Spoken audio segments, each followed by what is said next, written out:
Прывітанне, сябры, гэта падкаст сеткі левай рукі Гітцеля і ўрэшце рэшт мы распавядзем пра тое, што адбываецца ў клубным гандболе. Мяне завуць Ваня, Мяне завуць Ірына. і мы пачнем з еўракубкаў, а менавіта з лігі чэмпіёнаў, дзе ў нас два туры, і гэта былі 2 тыдні, які былі вельмі насычаныя сюрпрызамі. Напэўна, ніхто не чакаў. Ну, мы ўсе чакалі, што будуць сюрпрызы, але што столькі сюрпрызаў будзе, ну, я не ведаю. Я ўвогуле, вось як Майкл Скотт, I understand nothing. Мы яшчэ цяпер ведаем ужо першых чвэрцьфіналістаў, і гэта таксама прыемна, таму што мы набліжаемся паступова да найбольш цікавых гульняў увогуле сезона.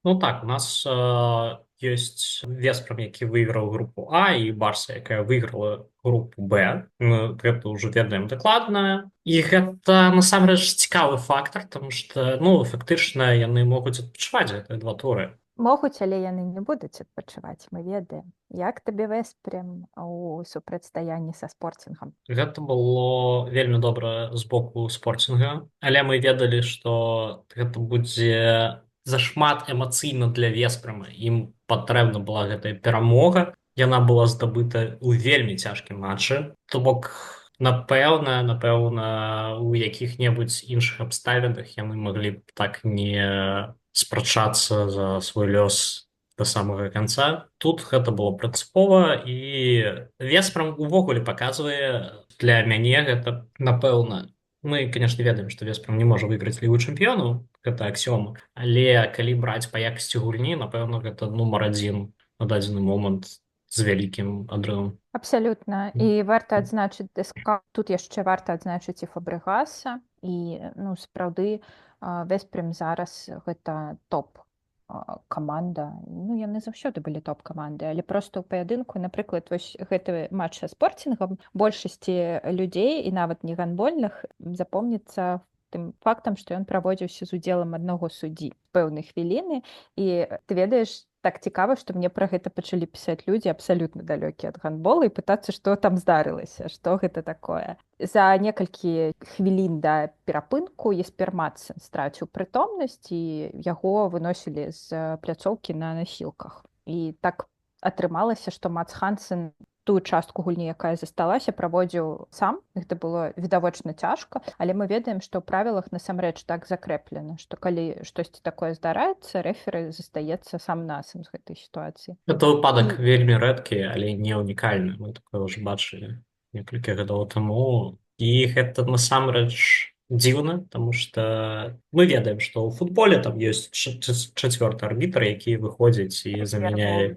У гандболе, на жаль, усё не так, і гэта шмат у чым звязана з бюджэтамі. Цяжка запрашаць на такі выпадак дадатковага рэферы, але ён выдатна справіўся, наколькі гэта было магчыма ў той сітуацыі, у якой ён апынуўся. І так паядынак застаўся за Веспрэмам з перавагай у адзін закінуты мяч. І сапраўды, калі я пачала пра гэта пытацца ў цябе, трэба было спытацца, як табе спорцінг, а не як табе Веспрэм. Ну, давай перайдзем да трох клубаў, якія будуць змагацца за тое, каб стаць другімі і трапіць у чвэрцьфінал напрамую. ПСЖ, Спорцінг і Берлін. І гэта тры клубы, з якіх, напэўна, Спорцінг адзіны з тых, хто не можа занесці сабе ў пасіў гэтыя 2 тыдні. Ну, то бок, канешне, яны маглі перамагаць з Веспрэмам, цалкам гэта было мажліва.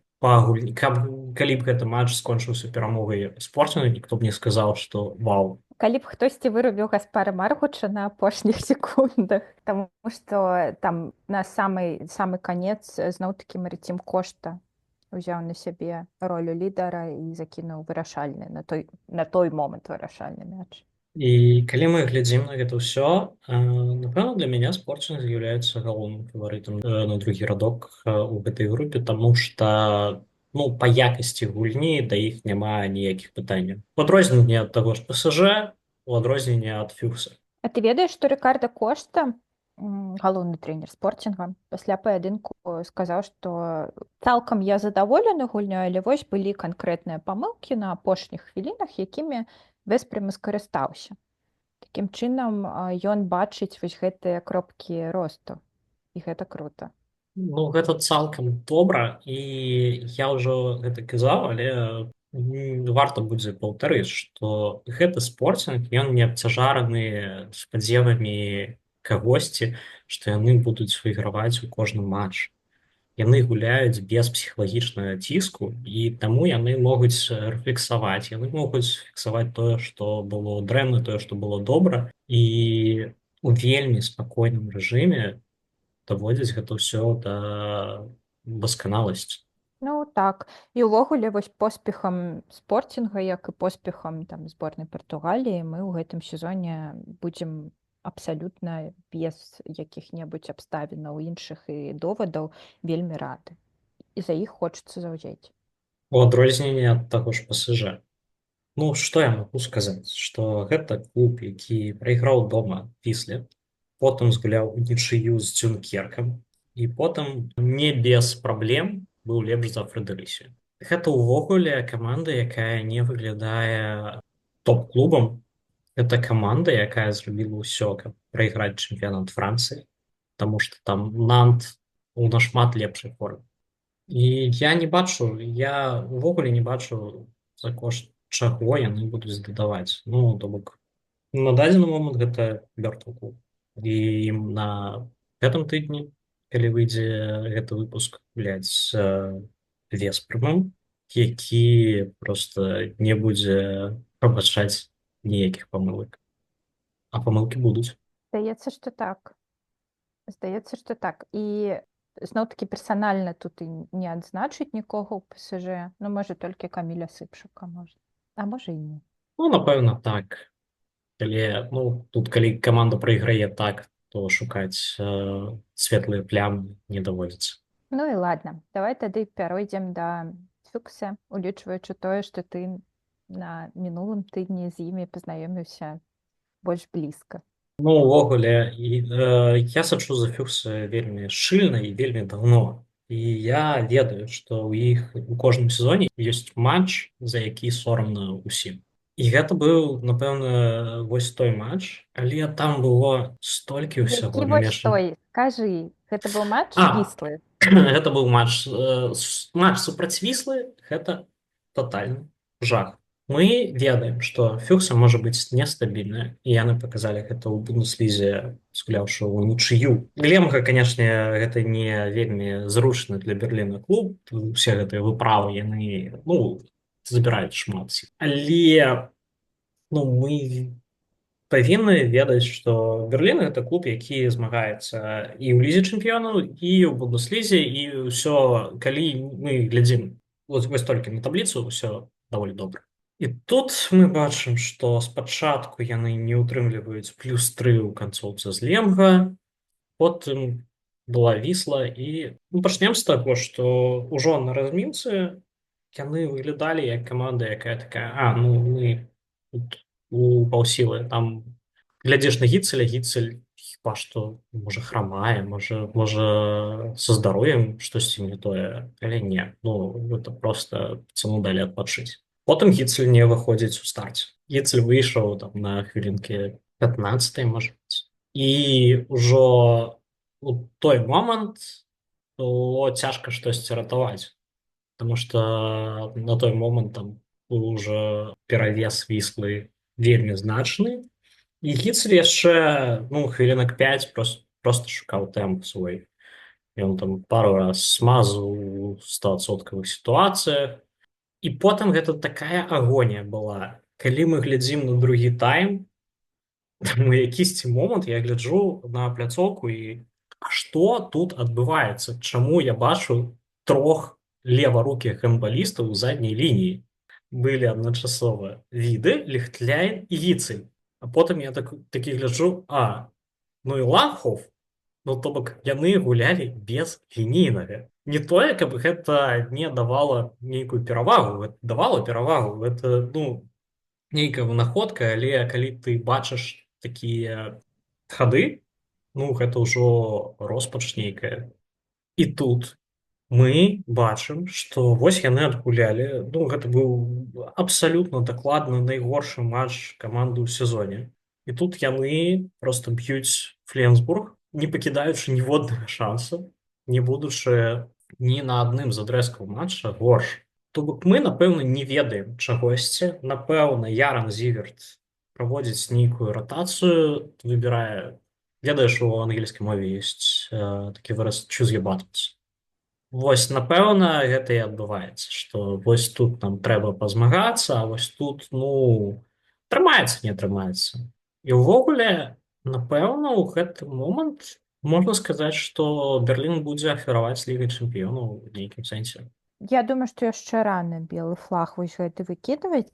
Можа, нас чакаюць нейкія сюрпрызы, і як адвакат зараз выступлю, што гэта быў ўсё ж такі адзін такі матч. Больш безвольных выступленняў з боку Фюкса мы, здаецца, і не бачылі ў гэтым сезоне.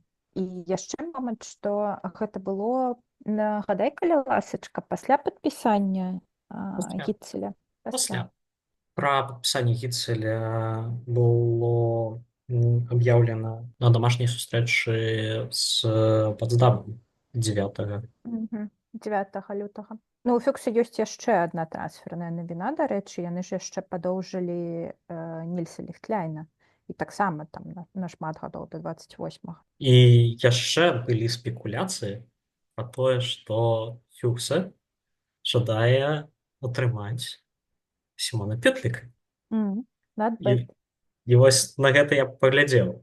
Ну, то бок ужо ёсць міметычнае штосьці ў польскім твітары пра тое, што Сімона Петліка хоча падпісаць Вісла. Ну, што сказаць, павадзення.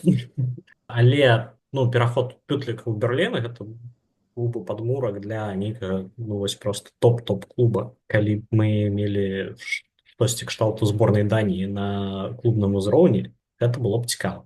І з аднаго боку так, а з іншага ў нас жа няма Нікалая Якабсена ў Фюкса. Мне здаецца, што гэта таксама чалавек, ад якога шмат што залежыць у зборнай Даніі. Безумоўна. Але паглядзець, ну, мы змаглі спраўдзіць тэорыю. Ну так. Але Сімон Петлік сказаў, што ягоная будучыня яна цалкам у Фленсбурге. Але я б на ягоным месцы задумаўся, таму што Фленсбург ужо з Паевічам не выглядае тым месцам, дзе будзе штосьці добрае. Таму што мы ведаем, што Йоханнес Гола сходзіць у Мельзонген летом 26-го года, і яшчэ адна трансферная навіна, што Мельзонген працуе над тым, каб яго запалучыць ужо гэтым летом. І Фленсбург кажа 900 000 і толькі шлях. І ўсё-такі, ну, окей, маглі б адразу сказаць не. Я магу рэспектнуць тут Хольгеру Гландорфу, які, я так разумею, вялікую ролю гуляе ў трансфернай палітыцы Фленсбурга. Гандлявацца гэта таксама талент. Ну так, але мы бачым, што гульцы сыходзяць з Фленсбурга. І калі пра ўсіх лідараў мы будзем мець там нейкія плёткі, то гэта не нам, ну, гэта не дадае стабільнасці клубу, гэта не дадае псіхічнага здароўя гульцам. І Фленсбург на дадзены момант у табліцы ужо даволі далёка ад усіх астатніх. Ну, то бок, яны 5-е, 4 пункты да Гановера, і там яшчэ ёсць Магдебург, які, калі выйграе свае матчы, ён будзе лепей за Фленсбург, то бок Фленсбург будзе 6-м. Напэўна, гэта хопіць для еўракубкаў, але не больш за тое.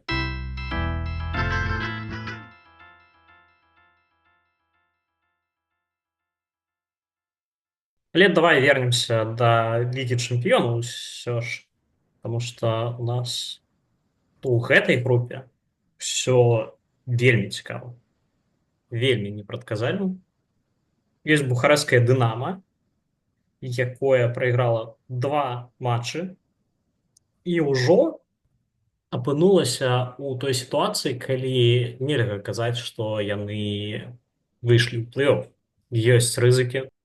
Прычым, што цікава, калі ты глядзіш на Віслу, яны самі не ведаюць, наколькі яны добрыя вось у гэты дадзены момант, таму што І з ПСЖ, і з Берлінам адчувалася, што яны здабылі вельмі вялікую перавагу, але потым такія так, што далей рабіць?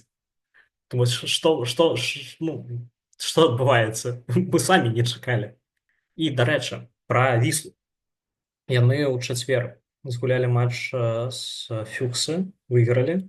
І ў пятніцу яны згулялі матч чэмпіянату, і там штосьці кшталту 35-13 на наступны дзень. Ты гэта ўражвае. І давай паглядзім, хто застаўся Вісле. Вісле засталося Дынама, Вісле застаўся Спорціў. Гэта ж атрымліваецца, калі Вісла і Еўрафарм атрымліваюць перамогі. Калі Вісла перамагае Дынама, то ў трох клубаў па 10 пунктаў. І ўжо трэба глядзець на розніцу. Ну, то бок, перамагчы Дынама з вялікай розніцай для Віслы на дадзены момант, ну, там амаль выхад. І што цікава, у іх 2 матчы на тыдні. Матч з Дынама, фактычна за выхад, і Швента Война. Я не зайздрошчу Хаві Сабата, але сам падпісваўся на такую працу. Так, у такіх менавіта адрэзках загартоўваецца характар і вырастае прафесіяналізм і трэнера, і каманды, і калі ты годна праходзіш такі этапы, ты становішся ўжо значна лепш, чым быў да. Ці разумееш ты, што робіць Еўрафарм? Не, я бачу часам нейкія каментары на Рауля Алонса, яны так выглядаюць даволі бездапаможна. Вось. І не ведаю, зноў-такі я не так была супраць да пачатку сезона настроена, але зараз я бачу, што так, гэта каманда не ўпрыгажэння. Але перамога над Дынама. Але так, выйгралі Дынама, малайцы, але зноў-такі істотна гэта не паўплывае на далейшы лёс Еўрафарма ў гэтым сезоне. Але дзякуй Вісле. Дзякуй Вісле за тое, што Еўрафарма не будзе. Бачыш, а я не ведаю, дарэчы, за каго ты заўзееш на Швентай Войне, але калі ты кажаш дзякуй Вісле, гэта такі намёк невялікі. Я не буду казаць, за каго я заўзею. Ну і ладно. Апошняе месца Фрэдэрысе. Хочацца падзякаваць Што жывы? клубу. Не, я вось сур'ёзна. Мне хочацца падзякаваць за тое, што яны не кідаюць гуляць. Яны што з Берлінам, што з ПСЖ выглядалі прыстойна. Лепш, чым я ад іх чакаў. Нашмат лепш. Мы нічога ж і не чакалі ад іх. То бок усё лагічна, ўсё як планавалася. Гуляюць і гуляюць. Зразумела, што хутчэй за ўсё ў наступным сезоне мы ўжо пабачым іншую каманду з чэмпіянату Даніі, так? Ну, напэўна, так.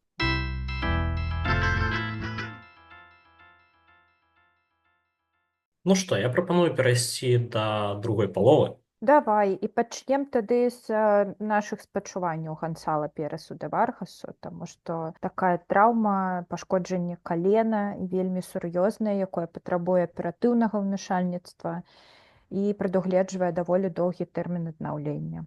Так што здароўя вялікага галкіперу Барселоны, і Барселона застаецца зараз з іншым брамнікам на галоўнай ролі. Ты ведаеш, хто замяніў Гансала Переса де Варгаса ў заяўцы? Гэта чалавек па прозвішчу Шарыч. Уау! І гэта чалавек, які выдаў бенефіс супраць Кельцы.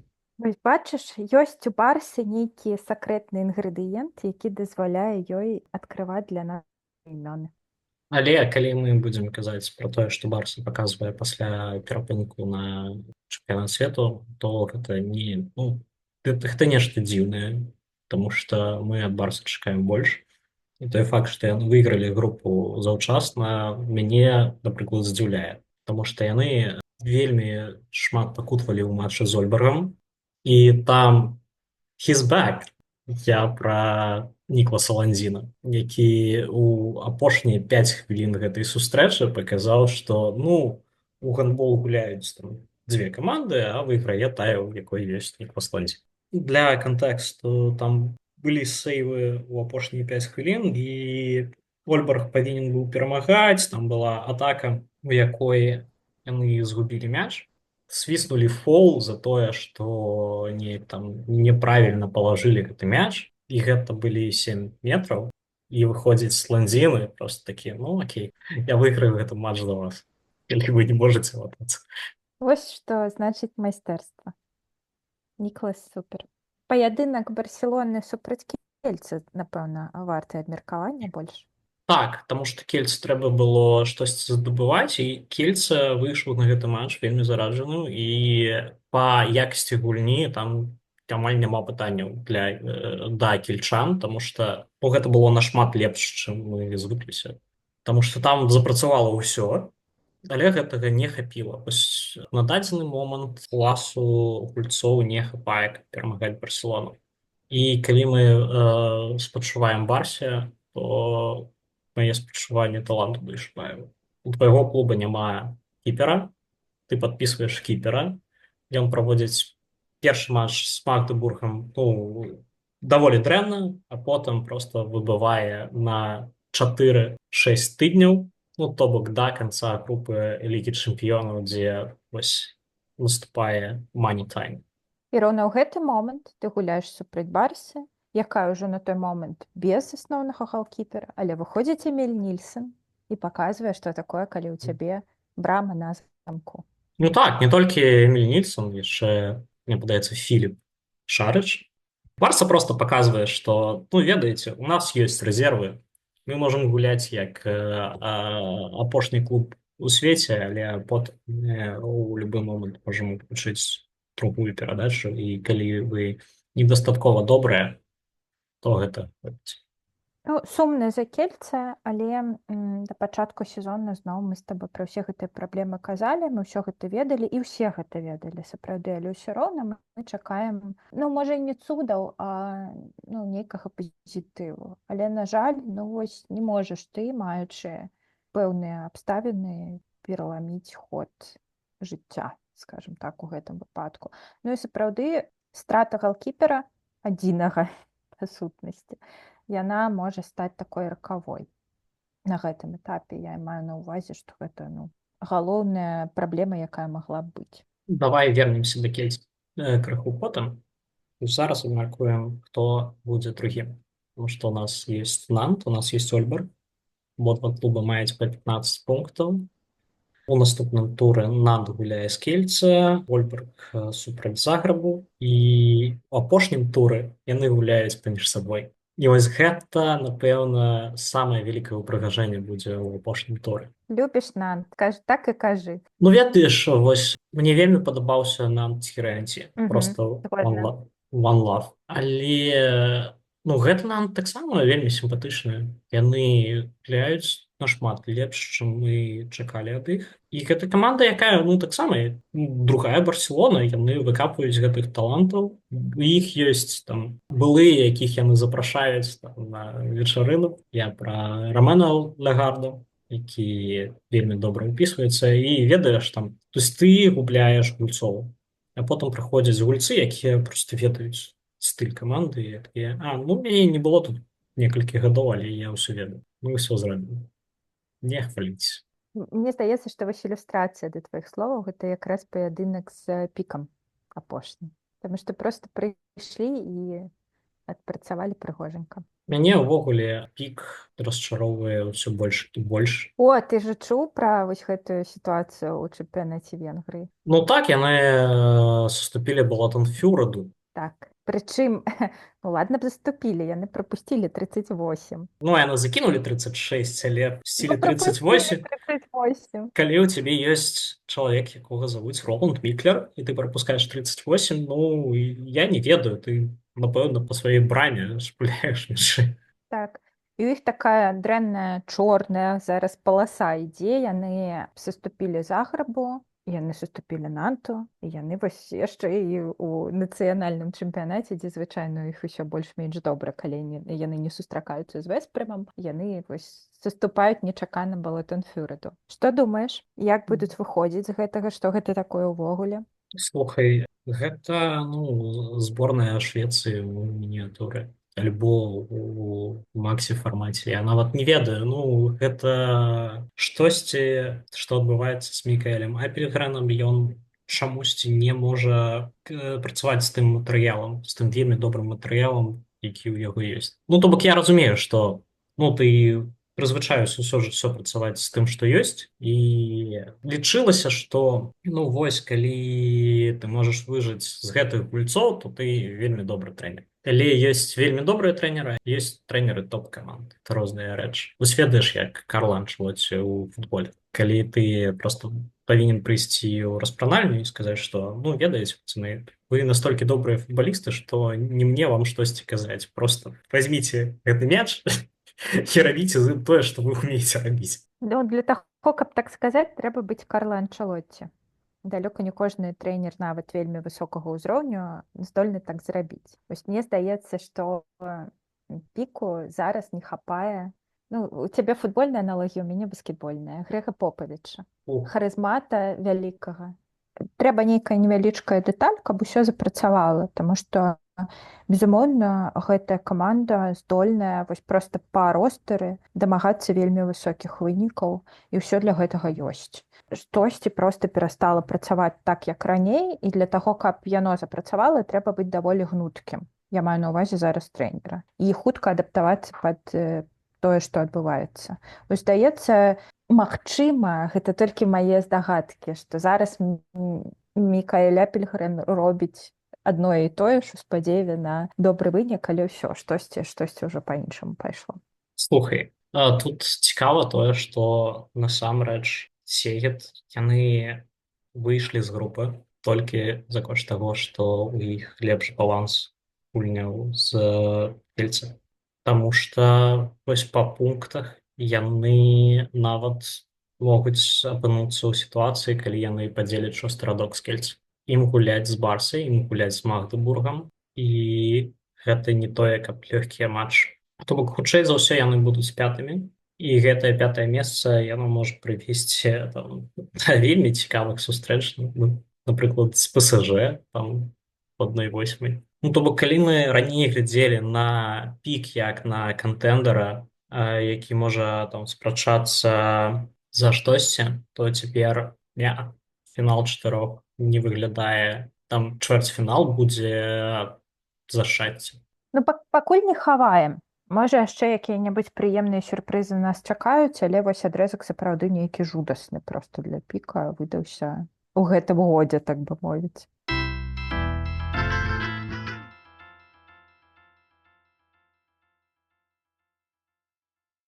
Давай перайдзем да больш пазітыўнага. Магдебург ажыў. Перамогі над Кельце на класе, перамога над Ольбургам на жылах, 2 важных матчы, і застаюцца Кольстад і Пік, і гэта цалкам яшчэ 4 пункты. Гэта 4-ты радок у сезоне, у якім не атрымлівалася нічога у лізе чэмпіёнаў. Я асабіста адзначу паядынак з Ольбургам. Гэта было класна. 32-31. І так усё напружана, так усё цікава. Здаецца, там пасля першага тайма быў роўны лік. Ну, што падкрэслівае такую інтэнсіўнасць гэтай барацьбы. Так што так, сапраўды. Неяк так ажыў, крышачку я парадавалася, што Маціас Муше. Мы пра яго ўжо там забылі, можна сказаць, так? А ён тут і вось як чорт з табакеркі. Фелікс Клар стабільна таксама вельмі радуе. То бок так, Магдебург. Мы крышачку пачынаем узгадваць пра той Магдебург, які выйграваў Лігу чэмпіёнаў. Ну, нічога і не дадаш, нават. Просто машына. І ў нас застаюцца 3 клубы з колькасцю пунктаў 9, 8, 7. І гэта Кольстад, Кельце і Загреб. Кольстаду гуляць з Магдебургам і Барсай, і калі яны не набудуць там пунктаў, то хутчэй за ўсё хтосьці з пары Кельце-Загреб іх выйдзе. І Кельце з Загребам яны гуляюць у апошнім туры. У апошнім туры, так. Вось будзе ўсё вырашацца, можна сказаць, толькі на апошнім туры. Цікава так. Што ты можаш сказаць пра гэты Загреб? Вось Загреб, які здабыў 3 пункты і вярнуўся проста ў барацьбу, уварваўся з 2 ног. Пытаннячка, дзе вы былі раней? Калі вы так можаце, а што не так? Ці звязваеш ты, дарэчы, пытаннем на пытанне табе, ці звязваеш ты вось гэты поспех з прыходам Веліміра Петкавічу? Я ўвогуле не разумею, там ёсць трэнер, няма трэнера, там хлопцы вырашаюць самі ўсё. Ну так. Хто гуляе, каго пабіць у распрадалі? Э, Хто вінаваты, хто а малайчыны. насамрэч, магчыма, ну, страх это ж вельмі істотны матыватар. Магчыма, там ёсць сістэма фізічных пакаранняў у клубе. І сапраўды паядынак з Кольстадам, які завяршыўся ўнічыю 25-25, быў вельмі цікавы. І вось такая эмацыйна важная і валявая перамога над пікам 27-26 у першым туры пасля аднаўлення сезона. Ну, Загрэб цікавенькі. Калі раней я думаю, што мы іх спісалі крышачку ўжо тут перад паўзай, тут мы ўзгадалі, што нядрэнная каманда і можа нас здзівіць. Варыянтаў здзіўляць ужо засталося не так шмат, але я чакаю, што вось гэты паядынак з Кельца гэта будзе галоўная заруба. І, дарэчы, я нават думаю, што паказытаць нервы Ольбергу яны здолеюць. Можа быць. Давай паглядзім, як яны згулялі першую гульню з Кольстадам. І гэта нам трэба для разумення таго, што будзе у выпадку, калі яны падзеляць пункт. Я маю на ўвазе, што першы матч Кольстад выйграў. Калі ў абодвух клубах будзе па 9 пунктаў, то Кольстад будзе вышэй. То бок Загрэбу трэба браць нейкія пункты з Ольбергам. Такі сабе супернік. Не ўсё так проста для Загрэба. І цалкам можа стацца так, што Кельцы выглядае нядрэнна па гульні. Гуляюць усё лепш і лепш. Гэта яшчэ недастаткова. Ну, то бок з Магдебургам там былі добрыя там хвілінак 40, з Барсай хвілінак 50, напэўна. Але, ну, не хапае гэтага.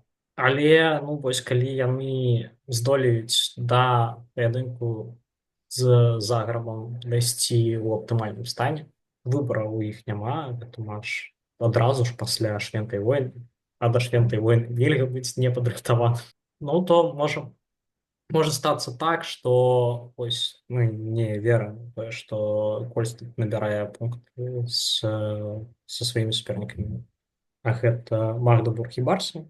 І атрымаецца, што Загрэб будзе ўжо у стане, калі яны вылецелі перад апошнім турам. І вось гэта вось час, калі Загрэбу нічога не трэба, а Кельцы трэба перамога, і Кельцы здолее вось такім вось чынам выйсці з групы. Кажучы пра Загрэб, важна адзначыць Ігара Бяляўскага і паядынак з Кольстадам, дзе 8 з 8 ўсё ж такі. Я ўвогуле гляджу на Бяляўскага, і добра, што ён падпісаўся з Загрэбам. Прома-кантракт. Абсалютна. Вось цікава, ці хто параіў, ці ён сам так слушна разумее сітуацыю. Гэта дзіўна, насамрэч. Я насамрэч здзіўлюся, калі ён застанецца ў Загрэбе на нейкі доўгі празы часу. Ты бачыш у Бундеслізе яго? Таму што я абсалютна. Я бачу яго ў Бундеслізе ў камандзе з сярэдзіны табліцы. Можа, нават у якой-небудзь камандзе... Гановер. Умоўны Гановер. Не, ну, Гановер гэта лідар. У Гановера, дарэчы, там усё настолькі добра, што... Ну, зараз так, мы яшчэ паразмаўляем. Але я вось думаю, што, дарэчы, туды на больш высокі ўзровень можна адразу зрабіць трансфер. Я не бачу яго ні ў якой з каманд з топаў, з вось тых топаў, якія ёсць на дадзены момант. Я бачу адзін клуб, у якога будзе праблема ў розыгрышы ў наступным сезоне, і трэба... Называецца Рейн-Лёвен? Так, менавіта так і называецца гэты клуб. Ну, можа паспрабаваць, калі... Цікава. У Рейн-Лёвен вельмі глыбокія сувязі з Беларуссю. Таму, магчыма, гэта такі ўжо масток на будучыню. Ну, цікава, магчыма. Ладно. Вось, яшчэ колькі словаў пра Кольстад. Кольстад здабыў 3 пункты, калі, ну, не вельмі мы ад іх чакалі нічога такога. І ці не падаецца табе, што Кольстад пазбавіўся галоўнай сваёй праблемы? А вось так, я хацела цябе спытацца, чаму ж мы робім выгляд, што нічога не здарылася ў Кольстадзе за тыя 2 тыдні, што мы не размаўлялі з табой. Ты ведаеш? Давай скажам, Сандер Сагасен пакінуў клуб і перайшоў у Ольберг. Экстрэмальна хутка гэта ўсё было зроблена, падпісана і анансавана. І насамрэч, здаецца, пакуль, што гэта win-win situation. Таму што, я скажу за Кольстад, Таму што бываюць такія выпадкі, калі насамрэч проста ведаеш, як у Крылова: вы, друзья, как не садитесь, все в музыканты не годитесь. Вось такія бываюць выпадкі, і здаецца, што калі крышачку штосьці мяняецца, і гэта тое, што першая ў цябе рэакцыя, магчыма, рэзка негатыўная, але вось пасля ты разумееш, што ўсё было да лепшага. І часам даволі хутка. І ў жыцці такія сітуацыі бываюць насамрэч. І вось тут быццам штосьці здарылася такое, зноў-такі мы не ведаем, што там унутры каманды адбываецца, мы нейкіх такіх працэсаў, тое, як людзі паміж сабой стасуюцца, не можам ведаць. Але ёсць адчуванне, што знізілася, магчыма, вось гэты планка чаканняў, і знізіўся пэўны ціск. І гэта тое, што дае магчымасць Кольстаду дыхаць крышачку больш свабодна. І здаецца, што мы гэта бачылі ў паядынку з Нантам ужо. Напэўна, так. Тут ёсць яшчэ адно вымярэнне, што мы ведаем, што Кольстад пачынаўся як клуб, які там будзе мець вельмі добрыя фінансы, потым апынулася, што ўсё зусім не так. І вось мы прыходзім да таго пункту, дзе з аднаго боку сышоў лідар, з іншага боку фінансавае становішча клуба стала больш адэкватным. Ёсць спрэчка, ці не азначае сыход Сандера Сагасена канец Кольстада як праекта. Мы ж будавалі ўсё вакол Сандера Сагасена, і вось там штосьці атрымалася, штосьці не атрымалася, шмат чаго не атрымалася. І калі мы аддаем Сагасена, вакол якога мы будавалі, ну, напэўна, гэта канец вось таго праекту, які быў. Але мне падаецца наадварот, што ў нас стае новы праект, які жыве па сродках, у якім ёсць даволі добрыя гульцы, у якім ёсць развіццё, таму што тых нарвежцаў, якіх яны бралі, мы можам упэўнена называць прагрэсуючымі. Той жа Люса, ну, гэта вельмі добры гулец. Я ўвогуле гляджу на яго і не зусім разумею, што ён там яшчэ дагэтуль робіць. Я як аўтар таго тэкста наконт Кольстада на старце праекта была вымушаная збіраць інфармацыю па нарвежскіх крыніцах пра тое, ну, які ўвогуле план, чаго хочуць і што з гэтага рэальна ці нерэальна.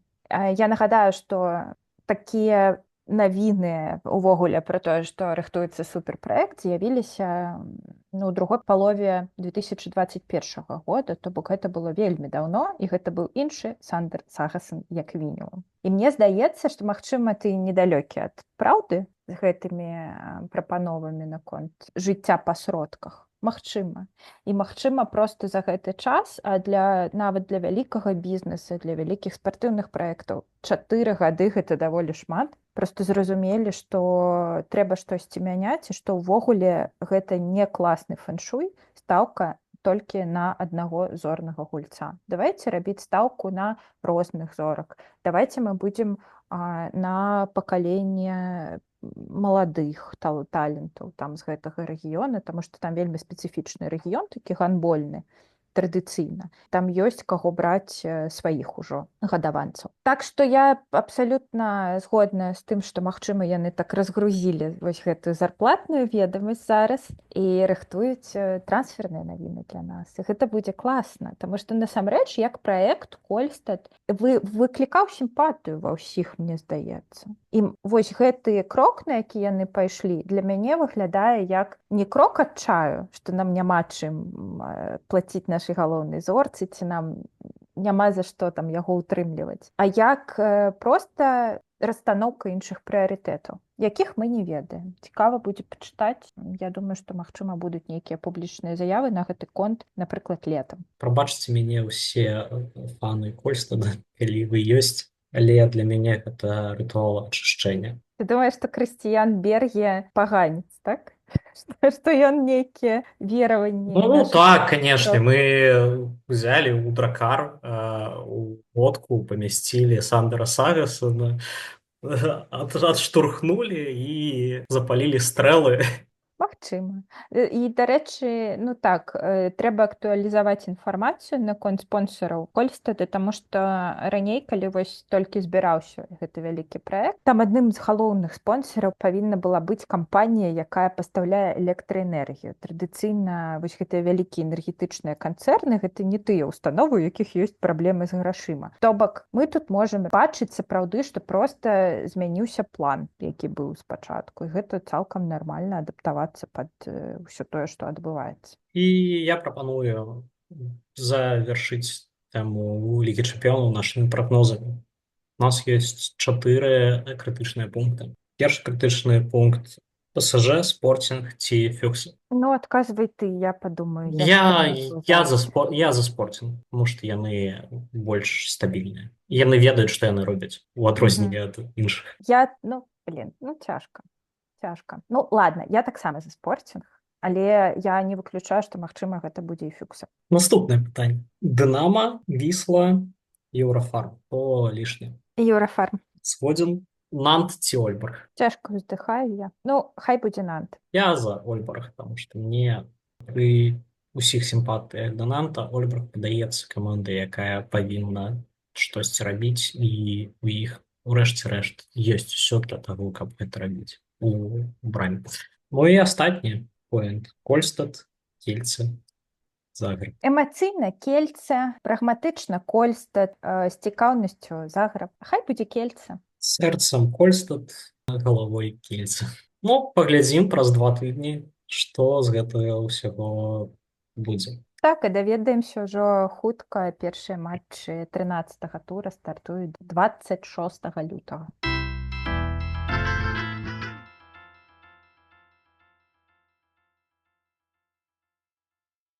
І на канцоўку у нас ёсць супертэма, якую мы будзем абмяркоўваць, напэўна, доўга. На Handball Planet выйшаў рэдактарскі матэрыял Жыкі Богдановича, галоўнага рэдактара, у якім ён распавядае пра тое, што, на жаль, гандбол як від спорта, ён паўмёртвы, нічога не адбываецца, узровень маркетынгу, узровень усяго нулявы, узровень працы ІГФ і ЕГФ нізкі, асабліва ІГФ, і ўвогуле яму сорамна за тое, як прадстаўлялі прадоўжанне кантракту Маціаса Гіцеля, і ён згадвае тое, што калісьці выдавалася кніга пра гісторыю Кіля, яна нават не была пераведзена на ангельскую мову. З чаго мы пачнем абмеркаванне? Я пачну з таго, што рэспектну Жыкі за тое, што ён у гэтым тэксце эмацыйным згадаў Дзірка Навіцкі. І гэта было для яго як такая, важны поінт, што гэта постаць, якую можна параўнаць там з Мікелем Хансенам і Ніколай Карабацічам, якіх зараз не вельмі ангажуюць у розныя гандбольныя праекты, а яны толькі-толькі скончылі кар'еры і цалкам гатовыя да гэтага. Так што Жыка правільна, ўсё па справе. Але з чым я ведаю, з чым ты паспрачаешся. Давай я першая скажу, што напэўна тут такі controversial point. Па-першае, я не думаю, што адказнасць за гэта павінна несці там толькі ІГФ або толькі ЕГФ. Гэта павінна быць нейкая на месцах палітычная, не пабаюся гэтага слова, воля людзей, якія занятыя ў розных там праектах, у розных клубах і на ўзроўні федэрацыі, і на ўзроўні кіраўніцтву турнірамі і гэтак далей. То бок, гэта павінны быць маленькія крокі. У кожнай краіне свае, здаецца, і на ўзроўні кожнай маленькай інстытуцыі свае. Таму што мы не можам прывесці да адзінай узорнай мадэлі ўсё, што адбываецца ў гэтым відзе спорта, хай не вельмі масавым, але тым не менш. Так што ўсё фігня пераробліваецца, тут не спрацуе. І заменай, напрыклад, кіраўніка Міжнароднай федэрацыі гандбола таксама сітуацыя не вырашыцца. Але што, безумоўна, было б крута, калі б сапраўды брались бы за ўзор клубы з заакіянскіх ліг, гэта было б нядрэнна. Вось, напэўна, так. У мяне, насамрэч, шмат поінтаў да таго, што кажа Жыка. Па-першае, за асноўным пасылам я згодны. Ёсць праблемы. Гандбол не развіваецца як глобальны від спорта. Там У яго артыкуле ёсць вельмі трапная фраза пра тое, што футбол захраз дзесьці паміж Хернінгам і Кёльнам. О, гэта вельмі насамрэч так правільна. Дарэчы, Ваня, я забыла цябе спытацца, а ты бачыў, хто з гандбольнай тусоўкі яго лайкнуў вось гэты допіс на Handball Не. Для мяне найбольш цікавай фігурай быў Любамір Враніш. То бок ён згодны. Ну, гэта можна было чакаць. Але што для мяне непрымальна? Ён адзначае, што ну, мы ведаем, што ІГФ амаль не працуе, ІГФ працуе, але не так, як хацелася б. І давайте паглядзім на клубы. То есть клубы, оказывается, вінныя ў тым, што гандбол не развіваецца. Ну, то бок ён хоча пералажыць з больной галавы на здаровую. Ну, то бок для мяне ўсе гэтыя праявы. Я быў сам такі у якісьці момант свайго жыцця. Я думаў, што ну окей, калі хтосьці не робіць штосьці, што павінен рабіць, то мы зробім лепей. Можна на ўзроўні нейкага клуба падымаць інтарэс і падымаць інтарэс глобальна. Але гэта так не працуе. Для мяне кожны павінен рабіць сваю працу. Ёсць праца ІГФ, ёсць праца ЕГФ. У іх у уставе напісана, што яны павінны развіваць гандбол. Ёсць клубы, якія з'яўляюцца камерцыйнымі структурамі альбо муніцыпальнымі структурамі. Яны адказваюць за свае фінансы, за сваіх заўзятараў, за свой горад, за сваю там зямлю ці я не ведаю, за свой рэгіён. І казаць, што яны павінны рабіць штосьці глобальнае, ну, напрыклад, з той жа кнігай. Яе можна перавесці на ангельскую мову, але гэта будзе каштаваць больш, чым яны атрымаюць за продаж англамоўных экземпляраў.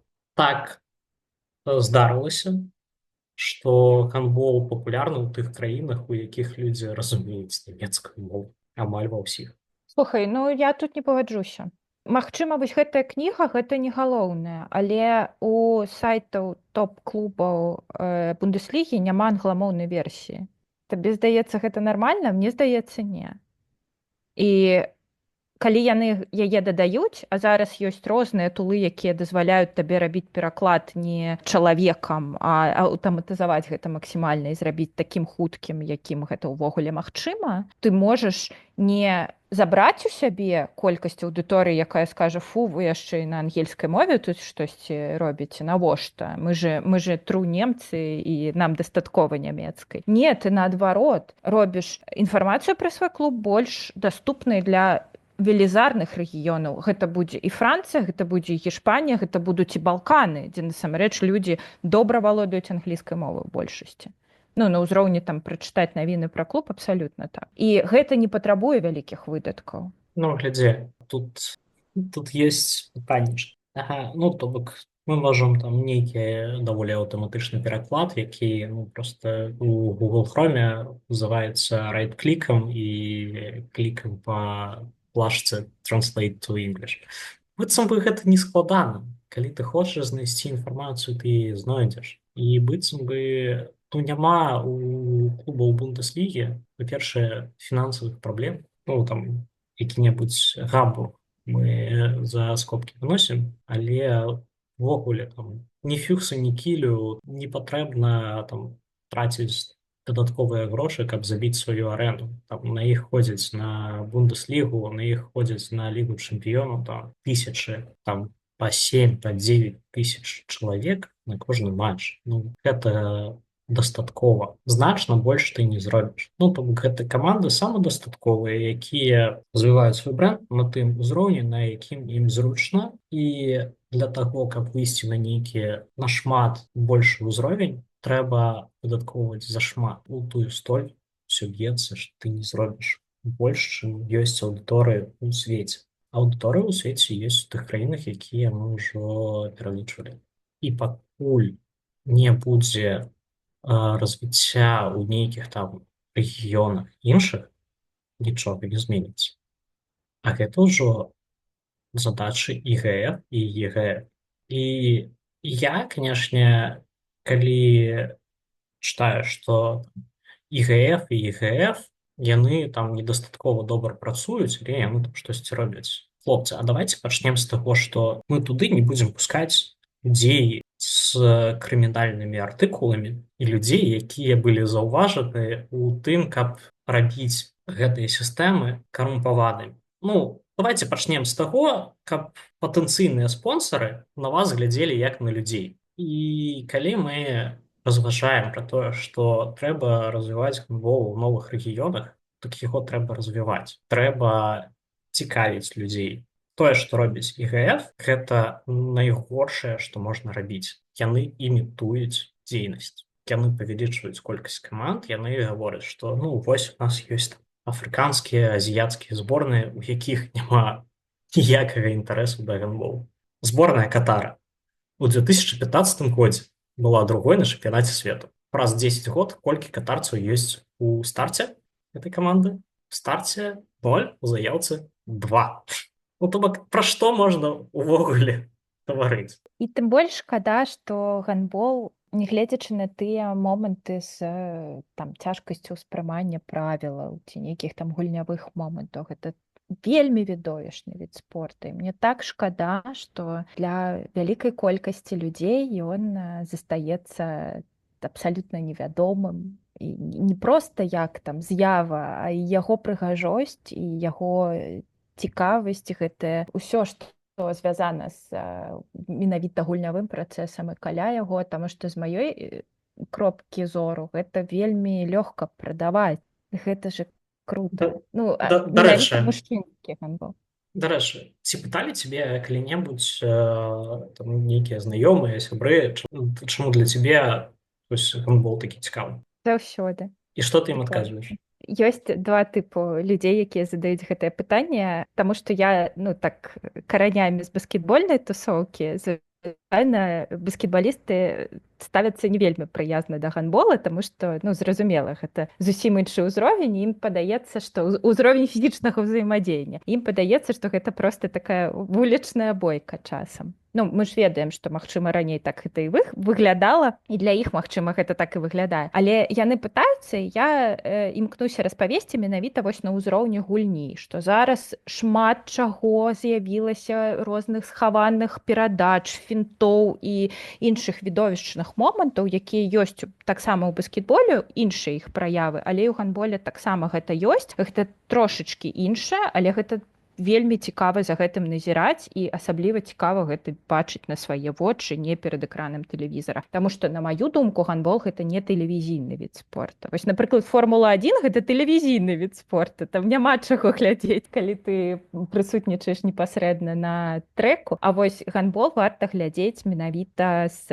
арэны і пераважна там з цэнтральных месцаў нейкіх. А вось іншыя людзі, якія зусім не звязаны са спортам, пытаюцца, і калі гэта, напрыклад, жаночы пол, я вельмі проста магу паказаць некалькі фотак. І ўсе адразу разумеюць, таму што, напрыклад, для маіх сябровак абсалютна было, ну, я ім проста паказала фота, я скажу, якога гандбаліста, і я спытала, ці бачылі яны яго где-нибудь, і яны сказалі, ну, відавочна, што гэта нейкая мадэль. Гэта быў Юліан Кёстер. Ну, ён выглядае сапраўды як мадэль. Я не разумею, чаму спяць усе астатнія там менавіта мадэльныя агенцыі, таму што варта браць у абарот гэтага хлопца. Ну, ён выглядае неверагодна крута.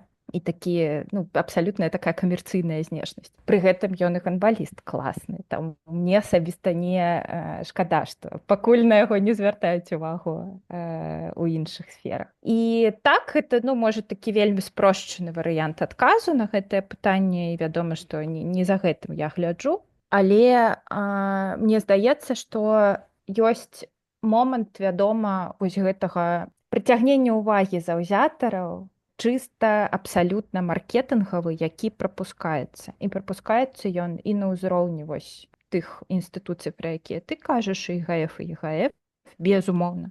І таксама ў гэтым артыкуле Жыкі было класнае слова аматарскі.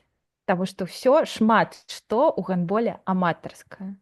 І, ну, паглядзіце вы, што робіцца ў іншых відах спорту. Паглядзіце вы за акіян. безумоўна, там іншыя бюджэты, зразумела, але проста падыход, проста стаўленне, проста спроба паказаць тое лепшае, што ёсць у гандболе, а яно ёсць. І калі мы бачым з табой абмяркоўваем, так, там нейкія класныя моманты, нейкія знаходкі і тое, што зараз звязана, напрыклад, з тым, як на апошняй алімпіядзе ў Парыжы мы бачылі зусім з іншых камер, зусім з іншых кропак, нейкі ў нас агляд ужо быў, так, таму што і тэхналогіі таксама з'яўляюцца ў гульнявых відах, і гэта робіць іх больш прывабнымі для людзей. У вас усё ёсць зараз, каб прадаваць гэты від спорта. Шкада, што вы яго не прадаяце. У меня два пункты, якія я заўсёды кажу. Першы пункт гандбол гэта шахматы на паркеце, потому что трэба прымаць гэта нават ну такія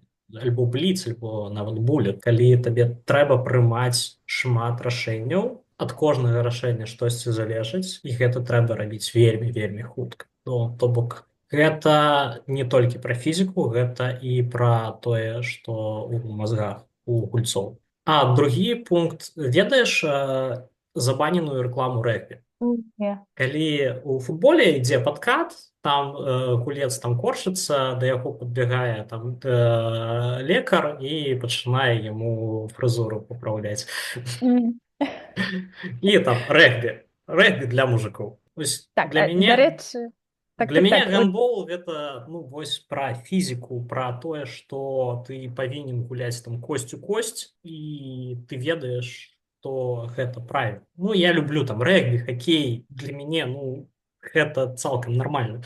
Для мяне вось баскетболом не так цікава, таму што ну што значыць без кантакту. Нельга ж так. Дарэчы, пасля гандбола баскетбол глядзець нельга. Табе падаецца, што гэта балет. У дрэнным сэнсе гэтага слова. Я вельмі люблю балет, але вось гэта выглядае менавіта так. А вось наадварот нармальна, можна. Ты ведаеш, яшчэ ў Бундеслізе гадоў, здаецца, можа 15 таму быў вельмі папулярны подпіс, нават ён недзе быў у сацыяльных сетках, што будь мужиком, гуляю гандбол, будь актрысай, гуляю футбол.